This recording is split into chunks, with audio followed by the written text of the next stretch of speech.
Bruna, Helena, Michele, Amanda, Brígida. Em comum, muita dor de cabeça e enxaqueca. Por que todas mulheres? Coincidência? Não, dizem os médicos. As dores são consequência da instabilidade hormonal feminina. Por isso as mulheres sofrem mais. E como sofrem? A dor começa na cervical. Eu começo a sentir tenso, o pescoço doendo, aí vem um enjoo insuportável, eu não consigo comer nada, e aí vem disparar a dor de cabeça. Tomava analgésico 2 a 3 vezes por dia, sentia tontura, náusea, precisava ir para o hospital, tomava medicação injetável e voltava para casa, mas não voltava bem, voltava amparada, né? Aqui neste ambulatório do Hospital das Clínicas da Universidade de Minas Gerais, a especialidade é a dor de cabeça que se torna crônica. Ela pode ser de 2 tipos. Uma é a provocada pelas tensões do dia a dia, chamada cefaleia tensional. A outra é a enxaqueca, que na maioria das vezes é herança familiar. A enxaqueca afeta até mesmo crianças. Enxaqueca é uma dor de cabeça que começa devagar e vai aumentando. Geralmente ela é de um lado só da cabeça, que fica latejando e a pessoa tem sintomas associados que não são dor. Intolerância à luz, intolerância ao barulho e muitas vezes náusea, vontade de vomitar. Uma primeira surpresa: a dor de cabeça pode não se originar na cabeça. Pode, por exemplo, surgir daqui desta região do pescoço, mostrada pela fisioterapeuta. Então, no momento de crise, essa seria a dor que você percebe. Isso. Esse ponto é o mais dolorido. Essa dor de cabeça, que pode evoluir para enxaqueca, vem sendo tratada aqui com uma mistura de medicação e fisioterapia. Quanto mais o paciente tem controle sobre a dor de origem muscular, menos disparos da enxaqueca. Tensão, ansiedade, estresse, sintomas comuns entre essas pacientes. Eu acho que o principal da minha dor é a minha tensão e minha ansiedade. Se alguma coisa me incomoda, se eu estou preocupada com alguma coisa, eu tensiono o pescoço e disparo a dor de cabeça. Ficava muitas horas em jejum e muitas horas sem dormir. Fazia plantão de 24 horas e no outro dia ficava no hospital mais 12. Então eu fiquei com o meu pescoço, parecia uma tábua, de tão rígido que estava. E eu não conseguia sair do ciclo de dor. Tracionar e manter por 20 segundos. Pra gente Não existe cura para a enxaqueca, mas é possível controlar os fatores que geram as crises. E alguns desses fatores são bem comuns: falta de sono, álcool, alguns alimentos, e nisso cada vítima de enxaqueca tem a sua lista. Sabe que outro fator piora as dores de cabeça? O excesso de medicamentos justamente contra dores de cabeça. O analgésico evita que o paciente procure a ajuda adequada. E quando ele se cronifica, ele se perde. Ele se entope de analgésico e não sabe mais quando a dor começou, quando a dor terminou. O conselho do neurologista para seus pacientes é menos medicamento, mais atividade física. Por quê? Porque caminhadas, corridas, movimentação fazem nosso corpo produzir substâncias como a serotonina e a noradrenalina. São como remédios naturais que nosso cérebro esperto é capaz de produzir para reduzir as dores. Alguns tipos de dor podem ser controladas só com atividade física. Fibromialgia nos casos mais leves e essa dor de cabeça tensional, essa que tem um padrão muscular. Na enxaqueca, pelo menos por um período, se o paciente tem crises frequentes, dificilmente ele vai conseguir ficar livre da dor sem fazer um tratamento medicamentoso. Só que a atividade física nesses pacientes é um complemento vital. Fazer atividade física para controlar a dor é mais simples do que parece. Veja a dica dos profissionais. Bastam 25 minutos de caminhada ou corrida 3 vezes por semana. Se achar difícil, divida esse tempo em 5 sequências de 5 minutos. Faz 3 minutos no seu ritmo e nos outros 2 acelera, até ficar ofegante. é fundamental variar a frequência cardíaca para chegar ao efeito que controla a dor, diz o Dr. Ariovaldo. E ter paciência no início. O que é mais difícil são as 8 semanas iniciais para a atividade física entrar na rotina. 8 semanas. 8 semanas. 8 semanas é um tempo médio que o cérebro precisa para perceber o benefício. Ele próprio percebe que se o corpo ficar sem atividade física, é pior. Pode ser bom, mas o corpo não cria essa disciplina com facilidade. As pacientes que entrevistamos bem que tentaram, mas começam, param, voltam, param. Só uma segue à risca as orientações dele de se exercitar com regularidade. A Bruna. E agora eu faço a caminhada alternando já com a corrida. Tem tido dor com que frequência? Hoje tá raro, eu acho que assim, uma vez no mês no máximo, menos que isso. E você acha que a atividade física fez diferença, Bruna? Eu tenho certeza. A dor crônica, seja ela em que idade for, é realmente muito difícil de enfrentar.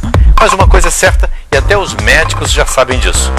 O que disse o nosso especialista a uma paciente serve para todos que sofrem com o problema.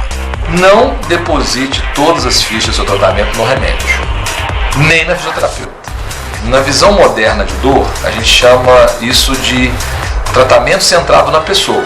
É a pessoa que é protagonista do processo.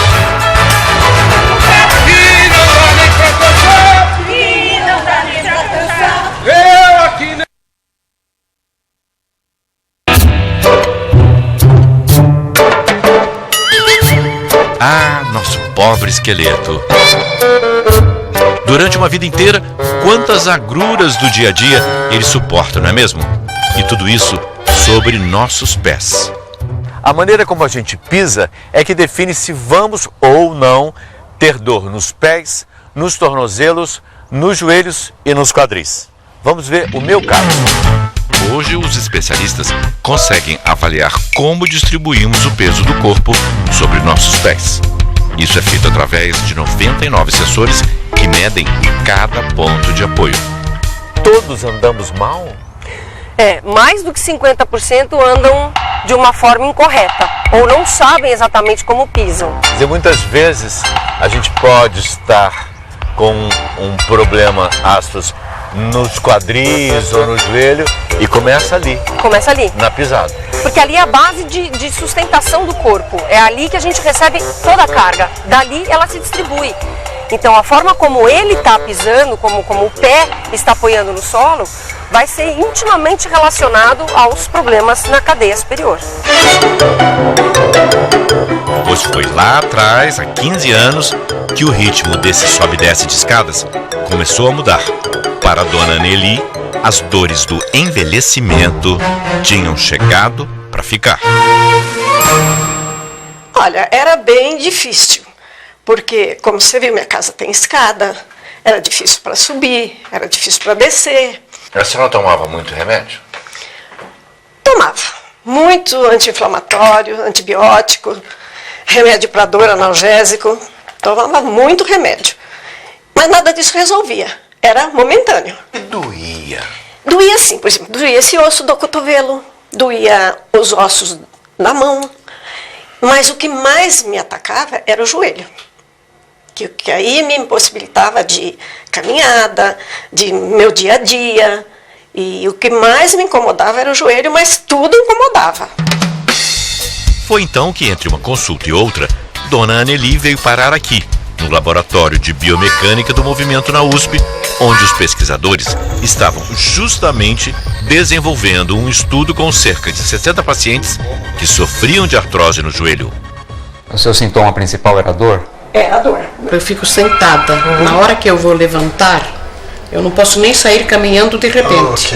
Eu preciso ficar um pouco de pé para depois começar, porque eu não consigo andar. Isso é chamada rigidez articular. O nosso corpo ele foi feito para se movimentar. Então toda vez que a gente começa a andar, dar os primeiros passos, ele se autolubrifica.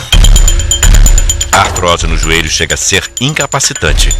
O reumatologista Ricardo Fuller explica que essa artrose é a degeneração da cartilagem que protege os ossos. Então nós temos aqui uma cartilagem normal, é espessa, e ela está dos dois lados assim com igual espessura, e ao longo, né, dos anos e de alguns agravos que podemos sofrer, essa cartilagem ela vai ficando fibrilada, erodida, e aqui nós vamos ver num estágio final do problema, nós temos assim essas protuberâncias, são bastante grandes, não há mais cartilagem, existe um processo inflamatório dentro dessa articulação. E o problema não atinge apenas os joelhos, pode afetar os quadris, as mãos e a coluna.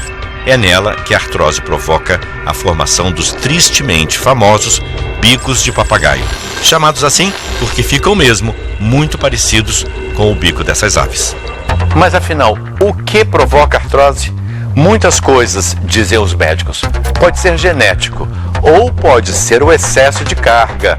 Pessoas acima do peso forçam as articulações. Traumas repetidos também, como é o caso de muitos atletas. E as mulheres são mais propensas à artrose. Por quê? A medicina ainda não chegou a um consenso. O estudo feito no Laboratório de Biomecânica da USP se baseou no uso desse tipo de sapatos baixos e flexíveis. A ideia partiu de pesquisas que revelaram que andar descalço reduz a pressão nas articulações das pernas e, consequentemente, reduz as dores.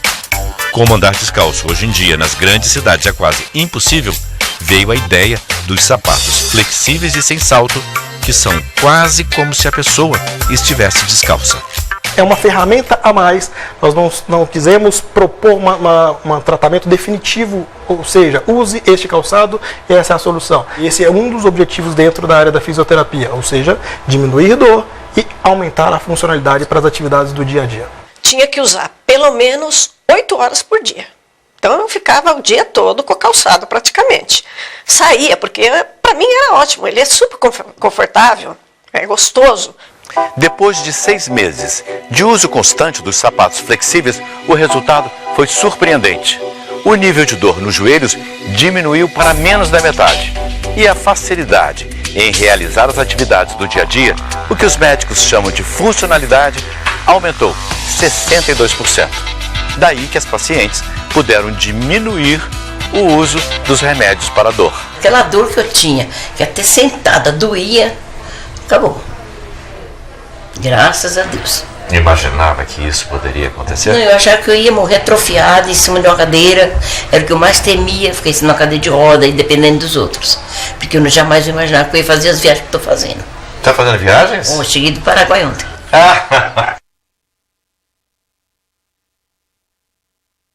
Então a gente anda, corre, salta, entra em contato com o solo a partir do pé.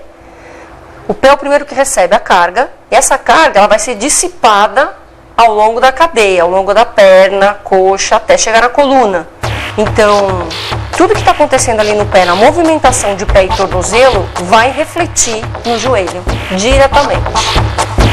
Nas ruas, a especialista em biomecânica fez uma demonstração com 2 voluntários e comigo. Nos testes da pisada, cada um tem um problema diferente. O exercício de William é a corrida. No dia a dia, principalmente depois dos treinos, no dia seguinte, eu tô parado, sentado, eu sinto dor na sola do pé. Que dores são essas? Na verdade, nessa região aqui do quadril, e a impressão que dá é que ela é bem lá dentro, bem no fundinho, do lado esquerdo só. Isso pode ser causado por sua pisada? Pode ser, eu sinto que dependendo do jeito que eu ando em terreno mais inclinado, não é uma coisa tão retinha, mas uma subida, eu sinto que piora um pouco. Depois de fazer os testes, Isabel analisa os gráficos. O William usa demais a ponta do pé quando corre. Quando você estende esses dedos, você estica esse tecido da face plantar. E isso vai machucar o tecido e vai inflamar. Vai gerar dor. Então olha lá, Yuri, olha a sua pisada aqui. Você pisa bem suave no calcanhar e joga todo o peso do seu corpo para frente do pé rapidamente. Então tem um apoio suave no calcanhar, mas muita carga no antepé. No andar, não se espera isso. Pelo jeito, o único que pisa corretamente sou eu. Gente, eu garanto que não foi combinado. A especialista diz que é preciso pisar de forma homogênea. Você apoia bem no centro do calcanhar, o que é o ideal. Então, quando você entra com a calcanhar no chão, você pisa bem no centro e você faz a propulsão. Então, as pressões elas estão bem baixas, o que é uma pressão bem razoável para um calçado bom. Mas isso é o que se espera de um caminhar suave. Acho que está muito bem. Que bom! Agora um aviso que não vai agradar a muita mulher elegante. O sapato feminino de salto alto, ele pode ser bonito, né, para algumas pessoas, mas ele vai gerar uma série de consequências para as articulações do pé e joelho e coluna vertebral. Então você vai atrofiar estruturas, alterar a funcionalidade, além de aumentar demais a sobrecarga mecânica. Olha aí o resultado do uso de sapatos flexíveis. Pois então, essa é a dona Anneli correndo de verdade no parque. A mesma dona Anneli que chegou a ficar quase entrevada por conta da artrose no joelho. Agora, ela corre e anda até 6 km por dia. Eu sou testemunha, eu vi a senhora correndo. Que idade a senhora tem? Eu tenho 68 anos, faço 69 agora esse ano ainda. Eu faço todos os dias da semana, não perco um dia. Que diferença, hein, daqueles tempos? Nossa, demais, demais, demais. Então eu espero continuar sempre assim, porque eu gosto.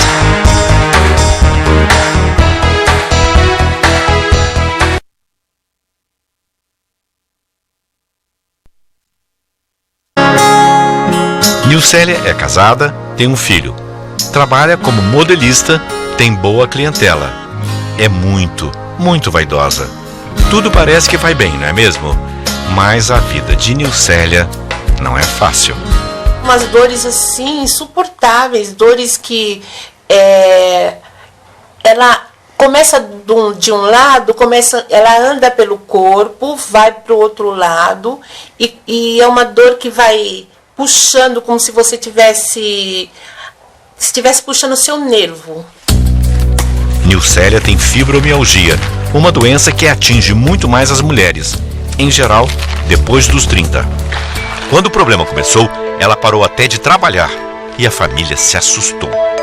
Às vezes, quando ela sentia muita dor, até a pele mexia e não vinha diagnóstico. A fibromialgia é uma doença de dor crônica difusa pelo corpo. O paciente, ele sente dor pelo corpo todo, ele tem uma fadiga inexplicável e, além disso, ele pode ter outros sintomas paralelos, como formigamentos pelos braços e pernas, palpitações, dores abdominais, dores de cabeça. Você acredita que até a orelha dói?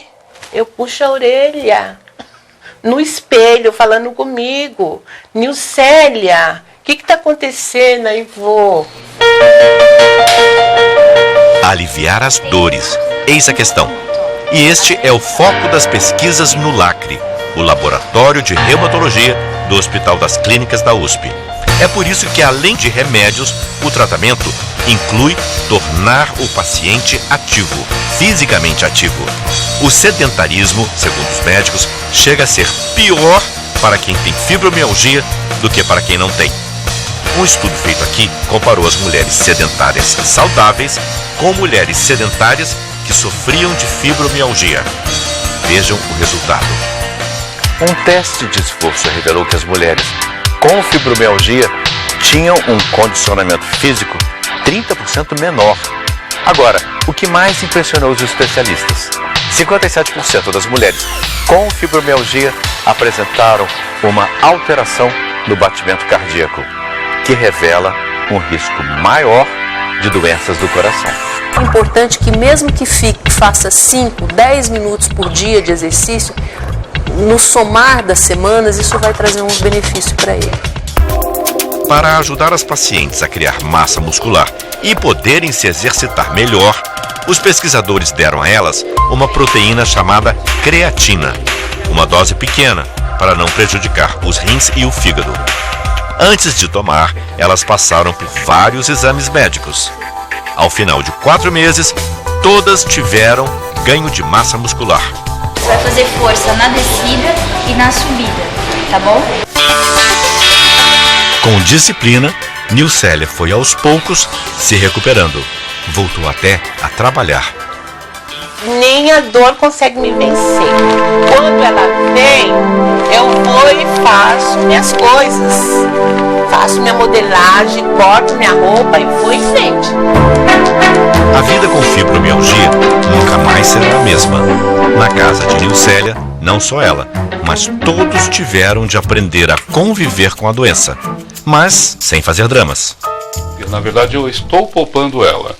Então eu não só faço o arroz, né? Como eu faço outras comidas também, né? A única coisa que eu não aprendi foi a lavar roupa, né? Agora, quanto passar, engraxar um sapato, é tudo comigo. E o limpeza Pablo? e organização de casa. Limpeza e organização de casa também? Também eu aprendi a fazer e faço, gosto. Pablo, o filho, segue o mesmo caminho do pai. Sabe que a mãe precisa deles. Na minha ausência aqui, você já vai saber como você vai estar fazendo, tá? Esses são meus amores, amores da minha vida. Os dois. 1, 2 e... Gostoso.